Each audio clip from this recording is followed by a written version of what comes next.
Hello, ladies and gents. Happy Tuesday, the 31st of January. It's the last day of the month. Time to change your diverse,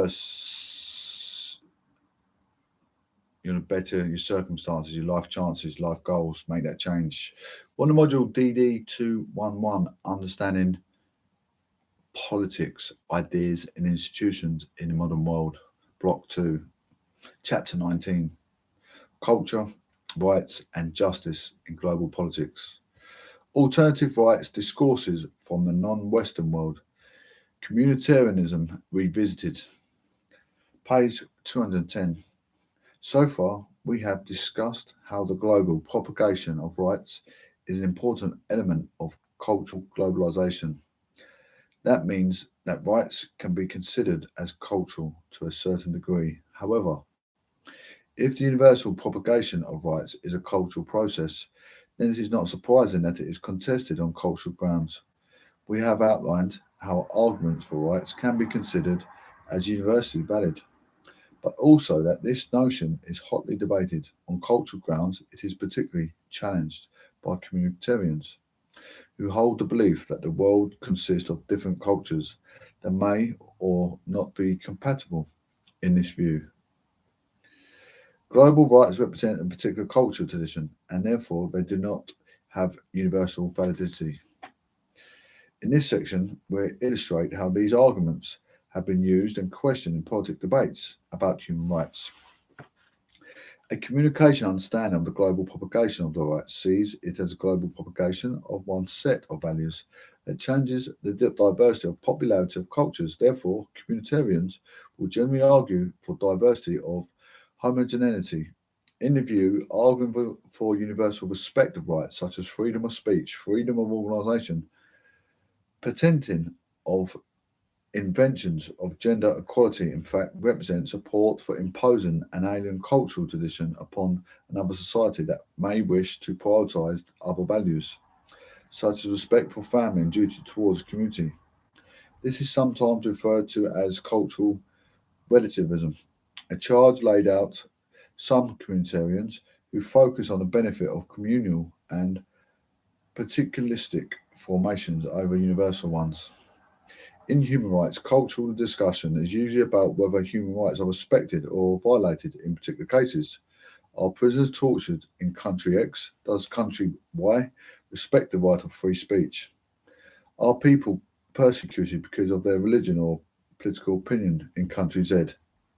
However, when cultural relativists' arguments make their way into this debate, the focus shifts from a question on how well universally valid rights are protected in different places to protection of particular cultures against globalization processes. An interesting historical example to illustrate this is the assertion of Asian values during the 1990s after the end of the Cold War.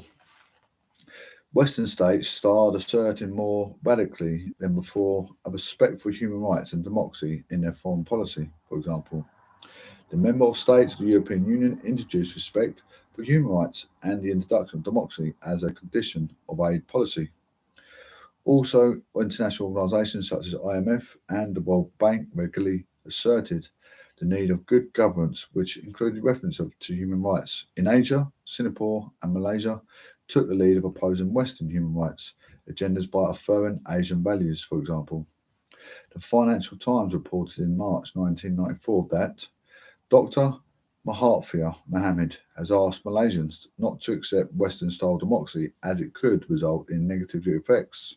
The Prime Minister said such an extreme principle had caused moral decay, homosexual activities, simple parents, and economic slowdown because of poor work ethics. Voice of Malaysia Radio, 29 May 1993, a resurgent Asia is spurning the dogma of Western liberalism and forging for itself a new and improved set of political and social beliefs. If we are to believe that East Asian leaders such as Dr.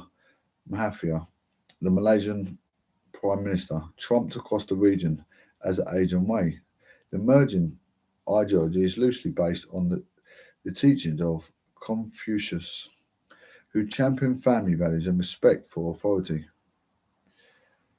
Not all supporters of the Asian way claim that democracy makes you decadent and gay, but they reject many of the Western liberal democratic ideas that seem poised to the dominant of the world after the collapse of European communism in the 1980s. The Asian way thus rests on an explicit distinction between Asian and Western values. Proponents affirm the priority of the nation over the community and of the society over the individual. The family is the contributions of the individual to the community. They emphasize the importance of consensus over conflict. The focus on collective rights, consensus, and the family are opposed to Western individualism and to the belief that the conflict and competition are progressive forces. Page 212. I'm only going to do a few more pages. The emphasis on alternative conceptions of culture and their differences for the overarching liberal narrative are evidenced by scholars such as Martin Jacques, who has emphasized China's self-perception as a civilization state as opposed to the Western style nation state. In this way, the confidence of some in the West that China's rise is going to result in the Chinese becoming more like us is based on a perception of globalization that is flawed. This is not to assume the cultures are incompatible, however. Mohammed Khatami, Iranian president from 1997 to 2005, utilised the civilizational references points of Huntington's well-known clash of civilizations thesis, which refers to the inevitable clash between civilizational blocks such as the Islamic and Christian worlds, and flip them to argue for a dialogue among civilizations, again based on a particularistic view of the Iranian culture and the civilizational standing. This argument is based on some contrasting narratives in the Western liberal perspectives, but ultimately saw cross-cultural understanding, exchanged the plurality of cultures as a good thing, and promoted such understanding. One criticism that can be identified with approaches that emphasize certain cultural values is to do so essentialize them. It implies that there are some reducible essential characteristics that define a culture or a nation or people.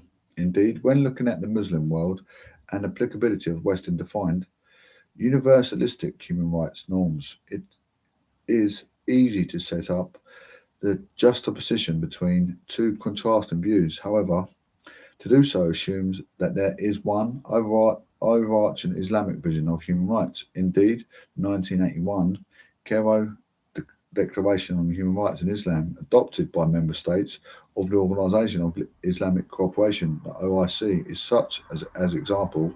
However, as Halliday 1995 notes, this is an oversimplification and a reality that the Muslim world is made up over 50 states, with a variety of legal and political systems, some of which are diametrically opposed to one another, despite the shared belief in a worldwide community of Muslims, or Ummah, there is no single voice speaking for them. Also, Halliday.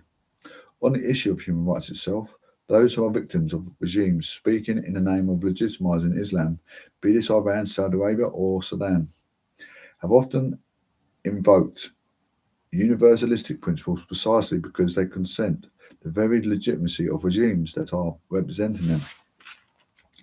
Therefore, we cannot necessarily define rights cultures in simple terms to assume that everyone in the non-Western world assumes the default position of cultural relativism, and that all the West preach liberal cosmopolitanism in a false dichotomy. But a different perspective do help highlight how rights can be culturally framed.